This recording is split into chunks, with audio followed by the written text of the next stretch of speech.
my couch. These bags are probably really annoying, I'm sorry, but welcome to my couch. Full Halloween stuff. I bought all of this junk. Like, I shouldn't call it junk. We're gonna turn it into some treasures, okay? This is gonna be awesome stuff. But, actually, wait. Is this everything? Nope. Now it's everything. I almost forgot one of the most important parts, man. But this is everything. I'm excited. I'm ready to get going. But why don't we go ahead and just spread this across my floor so y'all can see it. I'll let you know where I got this stuff from. So if you guys want to recreate this, you guys can head out and do that too. So let's go ahead and just spread out, baby. All right, so why don't we go ahead and just do this by project so that way we can definitively say what projects we're doing and then what I got for them. So we'll just do that, okay? Cool, all right. First thing, I went to the thrift store, did not get as much as I thought I would, but I did find these really cool, they're wood blocks essentially that someone painted. And they have this really cool, kind of more country scene, more rustic, but it immediately made me think of Sleepy Hollow, Tim Burton's Sleepy Hollow. So I really don't want to do much to these because whoever did this did an amazing job. But I want to add like a little headless horseman and maybe some tombstones and maybe a decapitated head with some blood squirting out, you know? I know that's weird, but it's Halloween, so let's get freaky, baby. But yeah, I thought these were super cool. I hope you guys are into this. Honestly, go to the thrift store occasionally and you'll find things that you can do your entirely own spin. So I know you can't do exactly what I'm gonna do here because you're not always gonna find something like that, but get creative, buy some shelving, paint it black and white, or find any other object and just zhuzh it up in your own little special way, you know? It's fun to do that because no one else will ever have it. So, next project, Nightmare Before Christmas ribbon and bows. So the way I'm gonna do this, I want these to be weatherproof. So I'm gonna use duct tape. So I have 3 different colors, purple, black, and white. I got these at both Walmart and Target because Target was out of the purple one. But I have the 3 colors of duct tape, and then I have a bunch of wire that I got from the Dollar Tree. Another project for a different day is gonna be, I don't know if I want to say generic lighting, but I got some color changing light bulbs just for my normal overhead light. And then I got this sort of like ribbon lighting that I think I want to put around my curtain just to add a little bit more drama, you know, a little drama, baby. And these actually are color changing as well. So I'm doing a lot of fun stuff with lighting, which is where I spent most of my money. And honestly, I think is the smarter choice to spend a lot of your money just because lighting can do so much.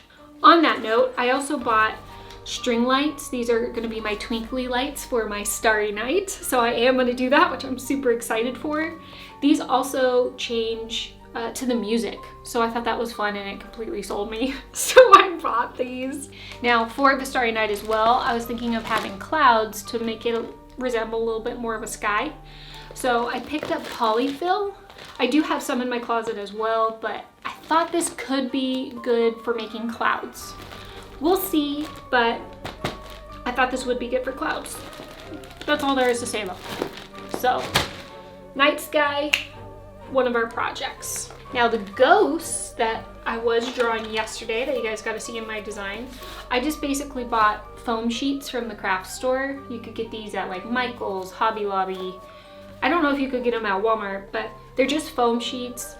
The ghosts are normally paper, but I felt like these would hold up better when I put them into storage. And then I can also paint these if I don't like them completely bright white, so I can maybe add some shading on them. Might make them a little bit more spooky, I don't know. I might just leave them white, but there's a little bit more options with the foam sheets. So I got those. I do have in my closet the clear, like kind of like fishing string, or just clear string. So I didn't buy that, but that's something you would want for that project too, just to hang it down. Now the bats as well, you guys got to see in my design yesterday. I'm gonna have to cut a lot of bats, but I want to have them all around the curtain. So I bought an all black pack, which is 50 sheets, which I think should be enough. So that's all I needed there, along with the tape that we're already going to be using for the lights on the ceiling. So that's another project, is our bats. I do have also, I didn't do these in my design yesterday, but at the Dollar Tree they have, you know, the poster board, and I got it in the matte black, and I'm thinking I might try to do decals on the window just to add a little fun element for outside. So I'm gonna try that. I am using paper. I've seen people use vinyl, but I don't have a Cricut, and vinyl was more expensive. So we're trying paper, baby. Let's keep going. Wreath. So I'm gonna be making a wreath just to be kind of classic, and that way when you come to my entryway, it's kind of like a little bit of a taste of what you're gonna get in here. So I got this at the Dollar Tree. All the stuff I actually got at the Dollar Tree for the wreath. So I picked up the wire circle, I picked up some purple flowers, and then I also picked up a couple orange flowers. So I am going to use some of the other elements of the other projects in this, kind of like the Nightmare Before Christmas ribbons, just to kind of tie it all together, but that's the plan. Pretty simple, shouldn't be too hard, and it's just, it'll make it a little fun in the entryway. So picked all that up at the Dollar Tree. I also picked up a lot of stuff there. Honestly, that's basically where a lot of my shopping was done. But on that note, Dollar Tree, I got a bunch of pumpkins. These are the clipping type, which I could easily just take off if I want to place around, but I will eventually use these on my Christmas tree. But I got a bunch of these guys. I will be painting them just because, I don't know, they look cheap right now, so I'm gonna paint them. That will be a project for sure.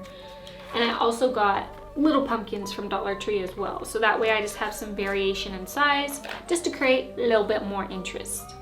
So those are from the Dollar Tree, those specific pumpkins, but I did get a couple other ones just because I wasn't sure what I wanted, and I mean, lots of pumpkins make it feel festive, so I bought a lot of pumpkins. But from Hobby Lobby, I happened to see this pack of 9 different pumpkins that kind of have all these fun different shapes. So again, more interest. But this was normally $10, but it was on sale for $5. So I just picked it up because I thought that was a good deal. And then they're also a little bit larger than the Dollar Tree pumpkins. So creating interest here, like I said. I also, at Target, these were more expensive, but I did like them. And I felt like these pumpkins could be good for a centerpiece. I'm gonna paint all of them, honestly, but these were $3 a piece in the $3 bin. I really liked this one, but these I think will make for a good centerpiece on my table. Next project, the spider webs. Now this one I actually think is gonna make a huge difference in this room, so this one was really important. I already had some black yarn in my closet, thank God, but Dollar Tree actually had yarn, so that was great. I picked up some spider webs, or some spider webs. I picked up some spiders to go on the webs, but I honestly don't know if I'm gonna use them because I'm really creeped out by spiders. Like, that's one of my big fears is spiders, so I don't know if I'm gonna use them. But I picked them up, so they're there if I need them. The last thing for the web project is going to be some pipe cleaners, because I think we need to use this in the center just so we have a place to anchor our yarn. So I picked these up at Michael's because they were all out at the Dollar Tree, but I'm pretty sure they have these at the Dollar Tree normally. Now, another Dollar Tree item that I might have gone a little overboard with is the creepy cloth. So I got it in both the like cream color and the black color because I may use this in other parts of my house. But I got a bunch of it because it's 30 inches by 72 inches and I want to make like an entire curtain for that doorway like we did in the design yesterday. And then I want to kind of have it hanging off some other spots. So I did pick up a lot of it, but it's reusable. It adds a nice effect, so it's okay if I went overboard. Now, is that it? I think that's it. Cool. If it's not, you'll see on the consecutive days. But I'm gonna do one of these projects each day for the remaining 13 days, or I guess 12 days after this one. And I will give much more details and kind of more of like a how-to on how to do these items. But I'm super excited. I got a lot of work to do. I'm ready to start tomorrow, actually decorating and decking this place out. So I'm gonna get this stuff all organized, ready and prepped, and then I will see you guys tomorrow. Bye. P.S. When I go to do the projects, I'll go ahead and let you guys know how much exactly everything was, but from looking from everything and whatnot, it's really not all that bad because a lot of the stuff's from Dollar Tree, but the lighting, like I said, is where I spent most of my money. So don't worry, I will let you guys know how much everything costs. See you then. Bye.